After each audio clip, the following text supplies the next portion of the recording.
Hello বন্ধুরা, good morning, good morning, good morning. সকাল হয়ে গেছে, ঘুম থেকে উঠে পড়েছি। বাইরে প্রচণ্ড সুন্দর আলো, খুব সুন্দর আলো দিয়ে দিয়েছে। তো এখন ঘুম থেকে উঠলাম একটু আগে। বিছানাপত্র গুছিয়ে আস্তে আস্তে নিজের যা যাবতীয় জিনিসপত্র আছে সব কিছু রেডি করে নিলাম। রেডি করে নিয়ে তো জানি বাইক চালাবো, আর ভিডিও করতে পারবো না। তো তাই ঠিক করলাম যে যতটুকু পারি ভিডিও রাখি এখন, তারপরে গিয়ে বাকিটা কোর্টরুমে দেখা হবে। সরি, ভিডিও দিতে পারছি না বলে এখন কোর্টরুমে চলো। এবার কোর্টরুমে চুপচাপ বসে রইলাম, অনেকগুলো কেসেস অবজার্ভ করছিলাম। বাইরে বেরোতেই এদিক ওদিক লোকজন দেখলাম, ঠিক করলাম যে চলো একটু বাইরে কোথাও ঘুরে আসি। সাডেন একজন এসে জিজ্ঞেস করলো কোর্টরুম কোথায়। কোর্টরুম না, অ্যাকচুয়ালি রেকর্ড রুম ওই দিক দিয়ে যেতে হবে। হ্যাঁ, বাইরে বেরিয়ে এলাম, চারদিকে গেলাম শুধু লোকজন আর লোকজন। কোর্টে ভাই সারা দিন প্রতিদিন এত লোক, কোথা থেকে আর কোথায় থাকে, জাস্ট পাগল করে দেওয়ার মতো ব্যাপার। ভেতরে ভিডিও করা যাবে না, সো জাস্ট বসে বসে ক্রসটা দেখলাম, বেশ ভালো চলছিল। অনেক কিছু জিনিস আজকে ক্রসিংয়ের যে কোয়েশ্চেন্স হয়, কীরকমভাবে ক্রস করা হয়, তো সেই সব জিনিসগুলো খুব ভালো করে দেখলাম আর খুব ভালো লাগছিল ব্যাপারটা। একটু স্যারের সাথে সিনিয়রের সাথে দেখা করতে হবে, ব্যাস এটাই। চলো স্যারের কাছে দেখা করতে হবে স্যারের কাছে।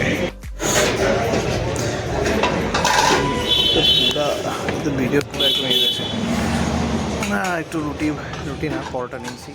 একটু খাবার ব্যবস্থা করলাম নিজের, খেতে বসলাম।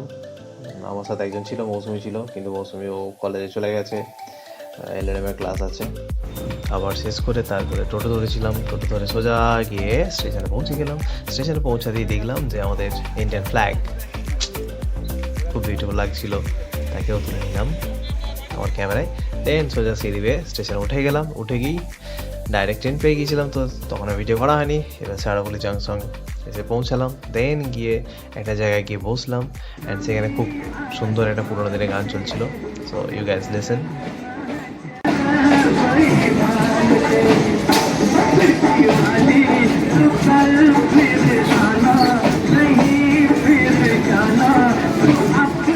ইভিনিং হয়ে গেছে, বাড়ি চলে এসেছি।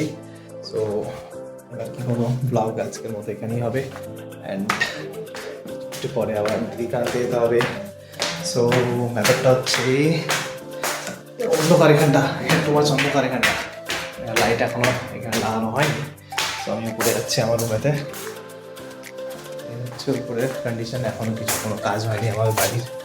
আস্তে আস্তে আমি চিন্তা করছি বলবো।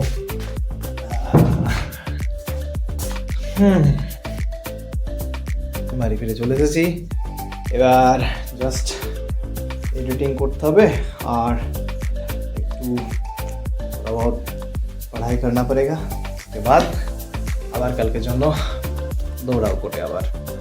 সো আজকের ব্লগ এতটাই, আবার কালকে ডেলি লাইভ ব্লগ আবার স্টার্ট হবে।